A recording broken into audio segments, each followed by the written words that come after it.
आणि यानंतर आताची सगळ्यात मोठी बातमी समोर येते ती आपण पाहतोय। मनसेसोबत युतीसाठी सकारात्मक असल्याचं उद्धव ठाकरे म्हणाले। युती होईल किंवा नाही होणार असंही उद्धव ठाकरेंनी सांगितलंय। मात्र सगळ्या जागांवरती लढण्यासाठी आम्ही तयार आहोत असं म्हणत उद्धव ठाकरेंनी कार्यकर्त्यांना आदेश दिलेत। ठाकरे सेनेनेही दंड थोपटलेत। गिरीश कांबळे आपले प्रतिनिधी आपल्या सोबत जोडले गेलेत। गिरीश, काय सांगाल, काय चालू आहे नेमकं ठाकरे गोटात?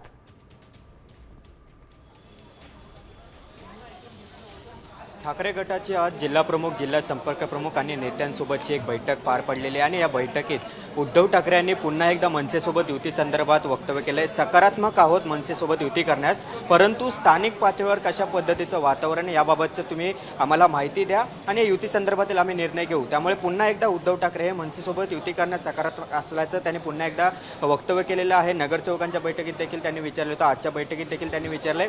याशिवाय जे बोगस मतदान झालेलं आहे विधानसभा निवडणुकीत, त्या विधानसभा निवडणुकीतील बोगस मतदान कसं झालं, कुठे झालं, हे सगळे मतदार आहेत ते शोधून काढा। 1 महिन्याचा अवधी आहे, या अवधीमध्ये तुम्ही हे सर्व शोधून काढण्याच्या सूचना केलेल्या आहेत। याशिवाय युती होईल न होईल, मात्र आपण सर्व जागा लढायच्या आहेत, त्या युती संदर्भातील सगळे निर्णय आहेत ते आपण घेऊ। मात्र तुम्ही सध्या सक्रिय झालं पाहिजे। याशिवाय भाजपचे पन्ना प्रमुख आहेत ते सक्रिय झालेले आहेत। अशा स्थितीत आपण गटप्रमुखांनी देखील सक्रिय व्हायला पाहिजे। आपली यंत्रणा निवडणूक कशी लढायची याबाबतची जी यंत्रणा आहे ती भाजप आपल्याकडून शिकलेली आहे आणि अशा स्थितीत आपण मागे आहोत। त्यामुळे आपण देखील आता सक्रिय झालं पाहिजे, अशा पद्धतीचं मार्गदर्शन या ठिकाणी उद्धव ठाकरे यांनी केलेलं आहे। त्यामुळे एकीकडे जी चर्चा आहे मनसेसोबतच्या युतीची, त्यामुळे आपल्याला एक चित्र सहजरित्या दिसतंय की उद्धव ठाकरे आणि ठाकरे गट मनसेसोबत युती करण्यास सकारात्मक आणि उद्धव ठाकरे हे सर्व पदाधिकाऱ्यांकडून चाचपडून घेतात की पदाधिकाऱ्यांची, नेत्यांची या ठिकाणी भूमिका काय आहे। अर्थातच गिरीश, आपण पाहतोय की पदाधिकाऱ्यांची, नेत्यांची काय भूमिका आहे पाहणं गरजेचं आहे। मतदार याद्यांना अभ्यास करा।